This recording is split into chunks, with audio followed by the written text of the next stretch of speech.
back. My name is Chris Sachinelli. I get to build, buy, and sell simple profit businesses every single day. And today we're going to be talking about making simple bets in our business so that we can minimize risk and hopefully maximize the upside return on these bets that we're going to make.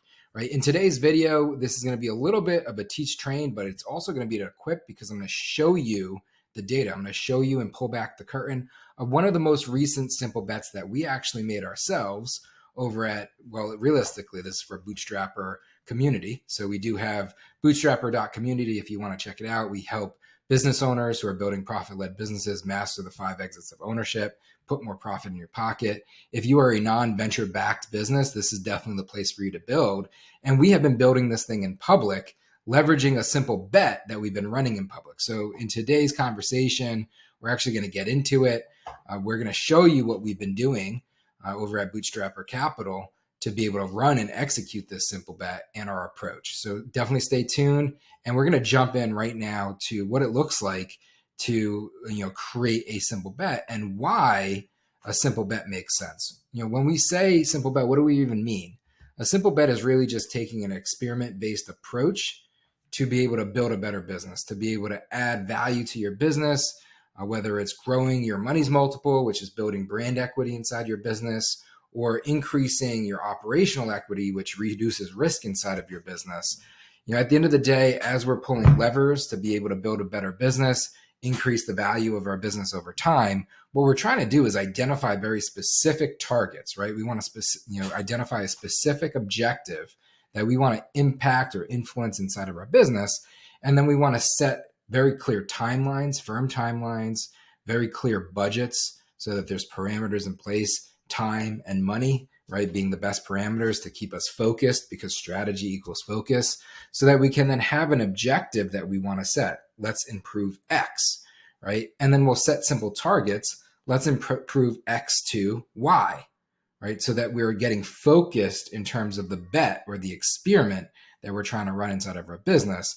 And by executing it, we ultimately will be able to improve, functionally speaking, that thing inside of our business that will build the value, right? So by setting an objective, setting a simple target, and then breaking it down to processes, what needs to be done in order to achieve that target, who's doing what, when, why, how, right? By setting the processes in place that lead us into that target, we're then able to hopefully influence and achieve that objective, within the timelines and within the budgets. And by doing that in a structured manner, and that's the net benefit of doing it as a simple bet, it's a structured, contained approach, right? We're doing it in a structured, again, risk mitigated approach to be able to impact and influence the value inside of our business, achieve these objectives. We can then measure what matters, right? Because we're setting targets, we can measure whether or not we're achieving the targets. Because we're defining the processes that are going to be followed to be able to achieve those targets, we can then analyze and interpret from our measure what matters. If those processes are working, are they the right processes? Is there a way to improve those processes to better influence the results? And then at the end of the day, once we've been able to let this thing mature within the timeline that we've allocated, right? Because again, time is one of our most expensive resources that we have to allocate inside of our business as capital allocators. We have time capital, financial capital, human capital, intellectual capital, material capital, right? We're responsible for capital allocation, making good timely decisions. Because we're doing this within a time-bound, resource-bound constraint, we can then measure and make a determination, run a retrospective, which is quite literally, hey, what happened and did it work? Ask ourselves if it worked and say, hey, are we on the right track? Should we continue to do this? Should we extend this experiment? Is this a successful, profitable experiment? Or is this thing not profitable? Let's kill it on the vine fast, right? So we're looking to learn from our retrospectives. We're then looking to optimize our approach, optimize our processes, what we're measuring that matters, what our targets are, ultimately if we're achieving our objectives or not. And hopefully by learning, optimizing, we can eventually, win inside that business. And this is just, again, a time-bound, resource-bound, constrained methodology to focus in terms of achieving results and outcomes inside of our business in a contained manner, right? It's about reducing risk and increasing the likelihood of an upside.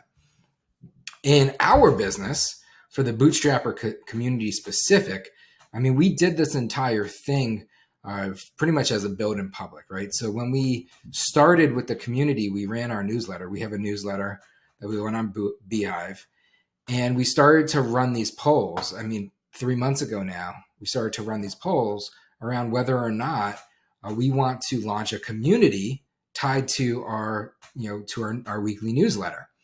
And we were very surprised when we first started to do this in terms of the initial engagement. We had 1,000 folks plus, raise their hand and vote.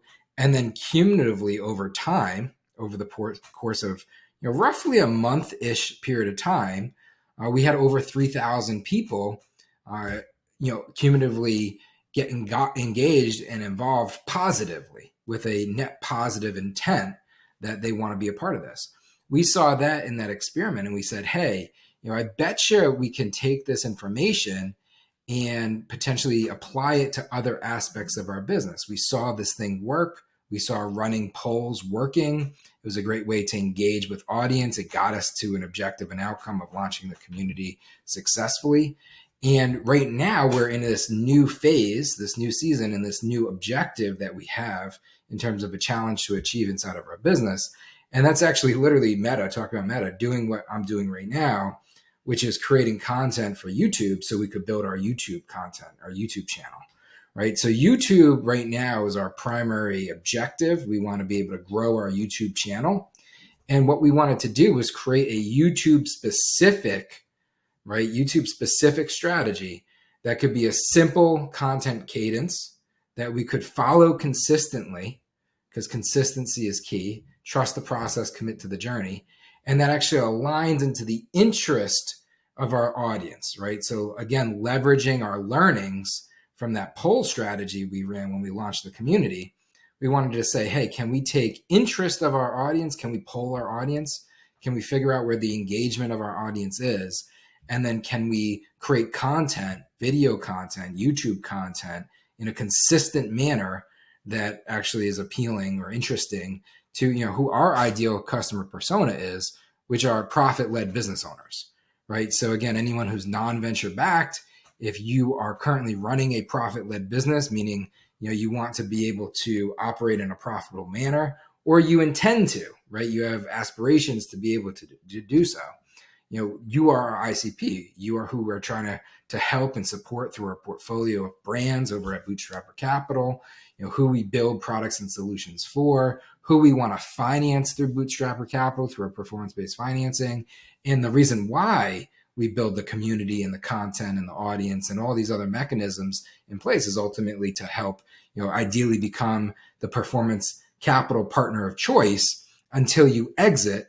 And when you exit, hopefully you exit through our business brokerage, simplebroker.ai, you exit with us, right? So we want to help you along the entire journey, and we want to get you to that final exit. And we believe that there's 5 exits of ownership, right? And that's why our community is built around master the 5 exits of ownership, put more profit in your pocket, right?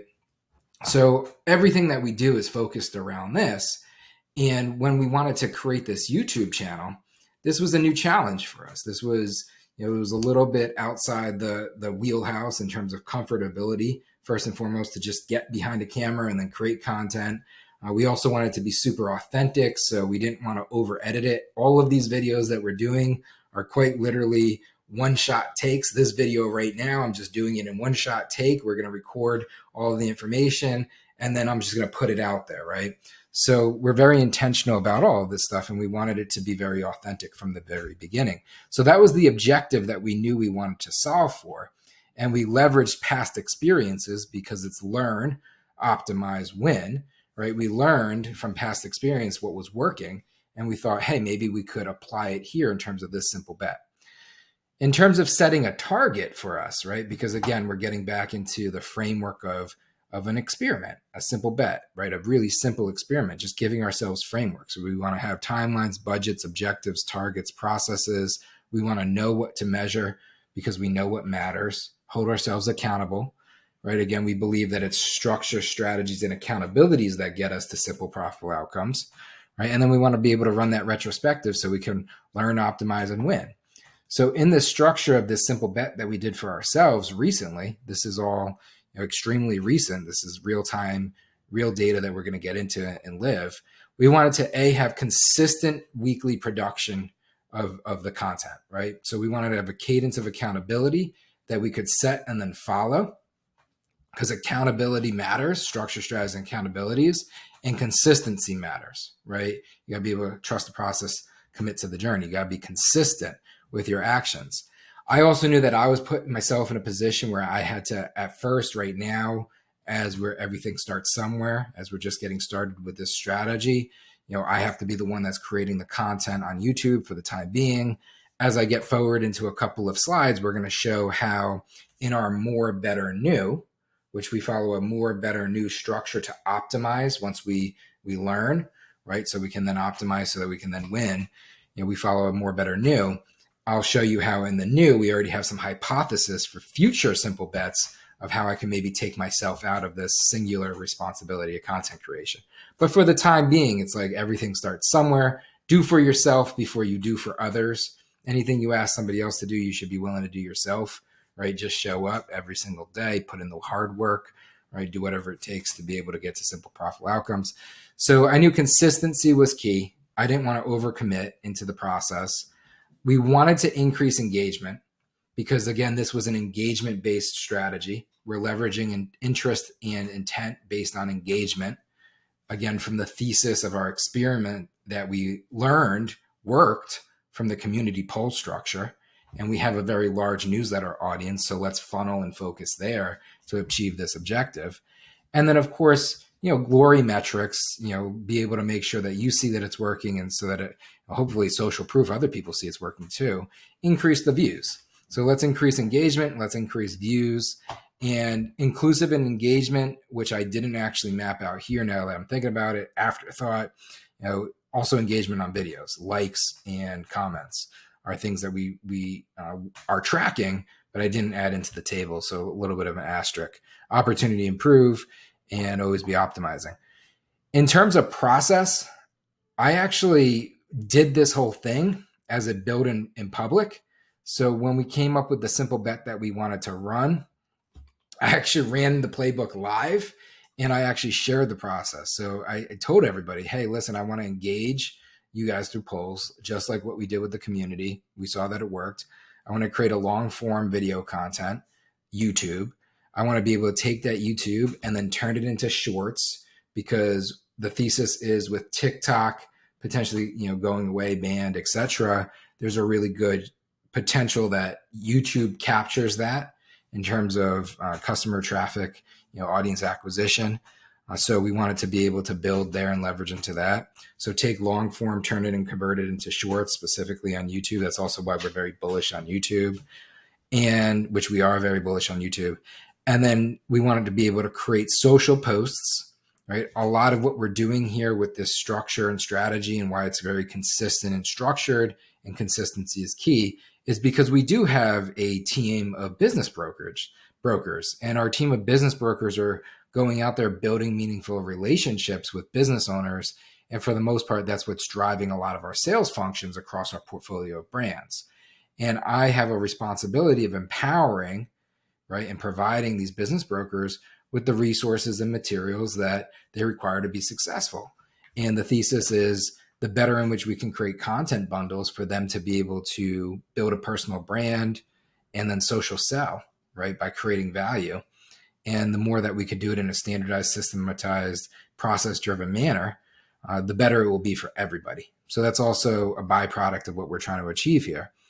And then we wanted to share the insights of everything that we're learning with our audience through the newsletters, so that, again, it's engagement, it's intention, because we are trying to build a very authentic audience throughout this process of people who are seeing what we're doing and being like, hey, these guys aren't just saying, oh, you should do this. It's like, this is what they're doing. And then they're sharing it with us. And it's like, why don't I do it too?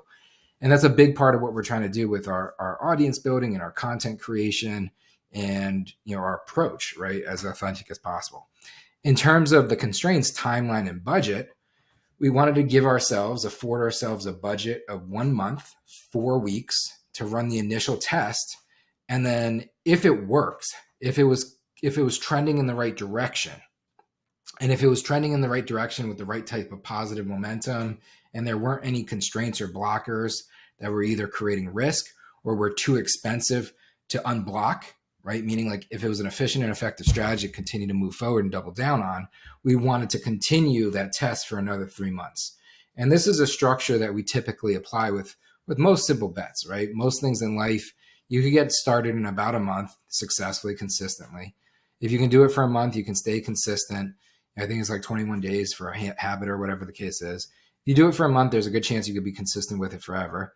You have enough learnings where you could learn and then start to optimize. And you also know fairly fast if it's not financially or, from a resource allocation perspective, most efficient, effective, feasible decision to make to continue to pursue, right? Most things that are worth doing in general over the long term can get done in 90 days, in 3 months. So we've learned, like, you could pretty much learn things in a month. You could pretty much do things in 3 months, right? So that's why those are the constraints around our timeline. And then in terms of budget, our budget realistically for this was time, my time, creating this content, and then other folks on our team who are helping with different blocking and tackling to be able to execute these content bundles. And then targets, right? Making sure that we're hitting targets. The budget itself is the target, is the goal, and the social capital that's being used in testing this out. Because if we're doing the wrong things, we could burn out our audience, we could burn out interest, engagement, which is one of the risks, right, in terms of cost. So this is the experiment. This is the simple bet that we ran, and we did it live, and then we shared it, right? So then I actually wrote a newsletter. It was this newsletter, and it was like, we're going to run this simple bet. This was just coming out in one of our weekly newsletters. I embedded it in, we made it the feature focus. We referenced the fact of previous polls we ran, and then we acted upon it and then delivered it aggressively in an intentional way right after. So it was immediate gratification. And we pretty much said, based off the feedback and observations, we're going to run this simple bet. And I let folks know exactly what we were thinking. And exactly what we were thinking is, again, this framework of our process, quite literally what the bet is. And then we did it, right? And then we did it. We did it consistently, right? We put out the videos on YouTube just to give you a picture of where we were at. I mean, I was putting out a month ago, right? So I restarted this channel a couple of months ago. So this was 11 months ago, 9 months ago. I gave a pretty significant hiatus for about like a year, right? Because content and where we were at, this just wasn't the focus. We were really focused on the newsletter, which we did very phenomenally, in terms of execution with. We ran this community launch to the newsletter. I did a new video. That was the first video I did. It was 2 months ago. We did it through the community. I got 974 views. Okay, good indicator. Did it through the newsletter, right? About the community. This is about community launch. We had 3,000 folks that were interested, and that's the segmented list that this went out to. I'm like, okay, man, maybe we get back into YouTube, right? I had these theses come up. I'm putting out videos, 77 views, 15 views, 12 views, right? 25 views, 37 views. And these are good videos. If you watch these videos, I mean, it's 19, 20 minutes of solid, really solid content. I mean, this revenue engine video down here was the first one I did when I was like, oh man, we got close to 1,000 views. Maybe our audience is ready for this activation. Let's do this, see if it works. And it got 77 views. I'm like, all right, something's off. This is like quite literally me giving away a revenue engine of what works, right? So good quality content, something was off. Strategy, structure, strategy, accountability. Accountability is the consistency. Strategy is like how you're really kind of doing. What are you executing? Following your why. And the structure is the framework in which you're doing it in, the process, right? So, the channel at the time was, I think it was like 700, high 700s or low 800s. And I pretty much was there stagnant for a really long period of time. So we started running this bet. I announced it, and then we did it, right? And the first thing I wanted to measure in terms of measure what matters over the 4-week period of this experiment was, one, are we following process? Because if you're not following process, if you're not doing the hard work, if you're not putting in the work, how do you expect to get the reward, right? So it's like, I believe at Bootstrapper Capital and our portfolio brand of businesses, as well as with the clients that we work with or invest in, it's like, you can control the process. I believe you can always control process. What I understand you can't control is outcome, right? So I'm not going to necessarily ever put the outcome on you. Now, if you run a simple bet or an experiment-based approach, you can minimize the risk of not being able to control the outcome, and you can control a little bit better. But it's like, you can always control process. You can map process, and you could follow process, and you could commit to it. You can't necessarily control the outcomes, right? That's a belief system that I have. So first and foremost, it's like accountability. Am I following the process myself? Each week, yes. I did it exactly as we laid it out. I did it within time frames. I did it within structure, executed it, right? Next thing that we wanted to pay attention to in terms of measure what matters. And again, I messed up here, asterisk, asterisk. I only put subscriber count on YouTube. I didn't put the like or the comment, like the engagement. And I only left engagement with newsletter.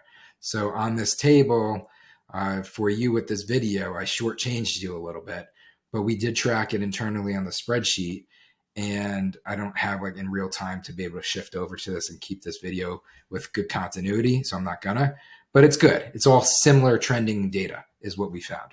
So from a newsletter engagement perspective, we went from 33. So after the community, we were getting thousands of votes and high engagement. And then I was like, oh, let's keep this ball rolling, right? Let's keep this party going. It's working. And I started running polls just like outside of the community launch movement moment in time. And it was like 33 votes, no engagement, right? And then we started to introduce this strategy, and we introduced what we're going to do and why we're going to do it. And then we delivered into it. And I ran the poll, I followed the structure, asked the questions, and then I created the long form content, delivered the value of the content, followed up, ran the posts, ran the shorts, delivered the newsletter, provided the structure, strategy, insights of our newsletter, which is what we provide. So the value captures there. And we saw the engagement go up. We went from 33 votes to 81 votes to 643 votes to 741 votes. And we're trending close to 1,000 again in terms of our engagement, because we're actually at week 5. I don't have week 5 here, but I already have week 5 data. So we're over a month. This is the retrospective closeout of a month. We've already done it, but we're continuing to trend in the right direction. In terms of YouTube views, we went from 37, to 444 to then, let me actually refresh this because I pulled the wrong data. So it was 37 before we ran it. The first week that we ran it, it was 444. It was then 734, 680, so dropped a little bit, and then 1900. So the engagement was there, and the engagement we're thinking comes from hopefully better quality content and realistically things that are impacting the algorithm. And we think that the one thing that's really driving the algorithm in terms of this lift, because we're not doing any other sort of like strategies other than exactly what this process is the newsletter. We think that the traffic coming from the newsletter is growing our list. We do think we know within our newsletter, even though it's 50,000 subscribers-ish, investmentors, we have a really, really, really loyal group of like 9 to 12,000 subscribers who have like a 90% plus open rate. So like a really, really loyal, dedicated, engaged audience there. And we're thinking that based off the open rates that we're seeing, which are roughly around 30%, we could probably, if we do this really well, saturate our true audience on the newsletter to probably 2,500 to 3,500 views per video. We know that that's where this should trend to if we're going to continue to work. And it's trending there. So it's starting to work. So you can see it actually working, which is really, really cool. And then from a subscriber count, which was the objective, we wanted to get to 1,000 subscribers. This past week, I actually made the announcement, like we want to get to 1,000 subscribers. Tend to try to, skate to where the puck's going to be in a sense. Again, I knew that I was going to run this experiment before I shared it in the newsletter type of thing. So you want to be proactive into your strategy. I'm confident we're going to get there. Based off of this data, I'm pretty confident we're going to get there. I put it out publicly, build in public, right? So YouTube count, subscribe growth, we went from going up 5 on this first week with the 444 to then the following week we added 6 new subscribers.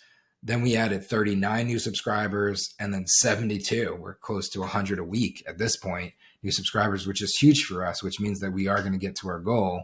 And right now we're around like 940, 941, which is pretty cool. So I think we're definitely going to get to our goal within the next week or so, which is really awesome for us to be able to see. And then the other things that we're seeing in terms of the data that, again, I didn't share here, we've seen an increase in the likes. So we went from having very low like engagement to then running this strategy, and our engagement on the like side is extremely high. And we're seeing a lift on pretty much every video. Again, because the traffic is coming from our engaged subscriber base of the newsletter, right? So awesome. Like that's working really well, not reported here. The other thing that's working really well in terms of attribution is taking the long form content of the video and then splitting it up into shorts. And we've been posting on that short cadence consistently daily. So one long form video right now is driving multiple short posting. And it's actually from the shorts that we're driving the majority of our subscriber count. So this subscriber growth is actually coming from shorts, just for folks to know, in terms of like lessons and learnings that we're seeing taking away. So again, when we're running these simple bets and we're going into our retrospective, what we're really asking ourselves is, again, what do we learn? How are we going to optimize? How do we win? And when we frame it out, we're doing it in a more better new type of framework. So for us, retrospective more, like we will absolutely continue with this existing content cadence. It's working, it's trending in the right direction. The thing that would change it for us is if it becomes too much of a constraint on me personally or on the team to be able to deliver it. Again, we wanted to do it as a target of an objective of doing it in a consistent, simple manner. So we are trying to design it in a way where we can commit to it forever, right? Trust the process, commit to the journey. So we're trying to identify proactively the things that, if it works, would prevent us from allowing to continue. That's one. As of right now, the goal is to continue it, to keep it consistency, and to actually increase the quantity of content within this cadence. So I want to take it from the baseline that we have, and I actually kind of want to double down on it and double up in terms of our next 3-month period and the next simple bet that we're going to run. I want to double up the content. And the way we're going to do that is by focusing on better. What can we do better? One of the things that we're going to focus on doing better is paying attention to the intention base. We want to drive more engagement and understand the intention of that engagement better, right? And by doing that, we want to create better content. The other thing that we want to do is introduce subject matter experts. When I first started doing this structure, in my mind, I didn't think I was going to be the subject matter expert doing every one of these videos. Fast forward reality, rewind the videotape, what you find out is this stuff takes time. You have to schedule it, coordinate it, and to stay consistent, you need somebody who is consistent. And right now I'm the thing I can rely on in terms of consistency. We do have a picture where we can look forward and we can say that based off this community that we now have and the member engagement that we have and the growing ecosystem there, we can tap into to subject matter experts. So SME stands for subject matter experts that are not us, right? Because we're not experts in everything. I'm quite literally trying to learn as much as I can. I don't, want to be the expert on everything. We've been doing this stuff for a long time. So we have a good understanding of what is, and we try to, definitely pay it forward and then put it into practice as we make good qualified investments inside of our portfolio and provide better solutions and services. We want to provide the most affordable and flexible solutions, profit-led business owners, right? And we want to be the best in the world at building wedge equity. So this is quite literally our craft, and we do want to be the best at it, but we're learning. We're actively learning and trying to take in as much information. So the best place to learn is from SMEs. So we do want to introduce content from SMEs and double down on that. So, maybe it's going to be like one long form podcast interview a week, and then double down on the shorts, double down on the social posts, etc. from that. That would be better. And that would also allow us to do more. In terms of new, we're not going to do anything new until we achieve our targets and objectives, right? In a controlled, risk mitigated manner, right? Disciplined, right? So we're going to continue to focus and execute on more and better until we're getting about 1,000 to 3,000 views per video. 1,000 to 3,000 views per video is, again, what I think from a thesis perspective is that our existing known audience that we've already earned would get us to in terms of view count before we need to grow past what we already have.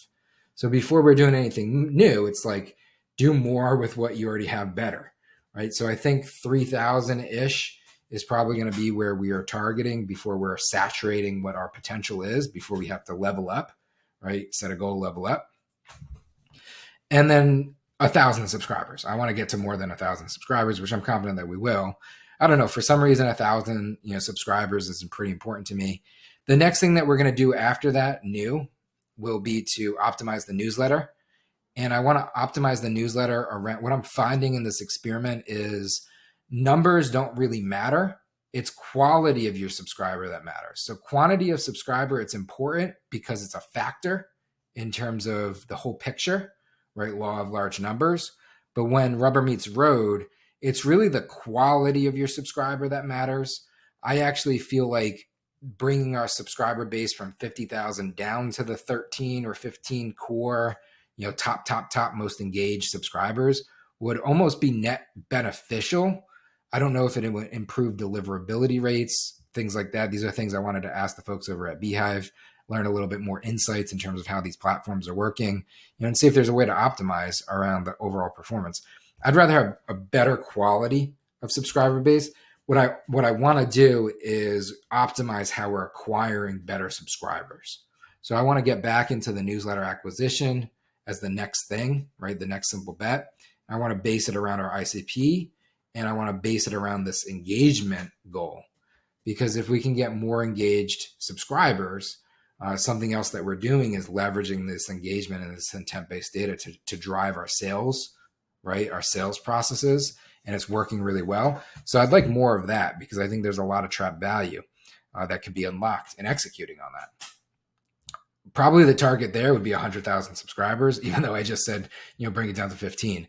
But, for some reason for us, it tends to be like setting targets in 100 at a time. Like our first founding member target for the community was 100, 1,000, 10,000, 100,000. I don't know, just add another zero. It seems to be like the way we set targets for some reason when it comes to our audience and growth targets.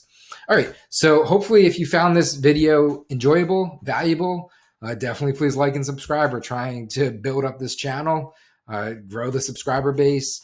If you're not in the newsletter, definitely join the newsletter for sure so you can see this strategy actually working. I'll probably in 3 months from now record another retrospective to this, and it will be a carry on from this video to even update us even further with more data, more numbers as we continue to build in public, execute these things. What we're doing with the community is cool for us. This was an opportunity for us to kind of practice what we preach in public, right? It was a new thing that we're doing. It's a new brand we're launching. It's something that's outside of our traditional wheelhouse. It's not really it's not a service. We're really more of a fundamental service-based business builder. And we look at, service-based solutions typically within our portfolio brands. So it's unique. We're learning a lot from it. It was a great opportunity. It's been a great opportunity. We've been trying to really maximize the value in terms of creation from this. So hopefully if you enjoy it, join the community. It's over at bootstrapper.community. Definitely like and subscribe here. We appreciate it. Till next time, trust the process, commit to the journey.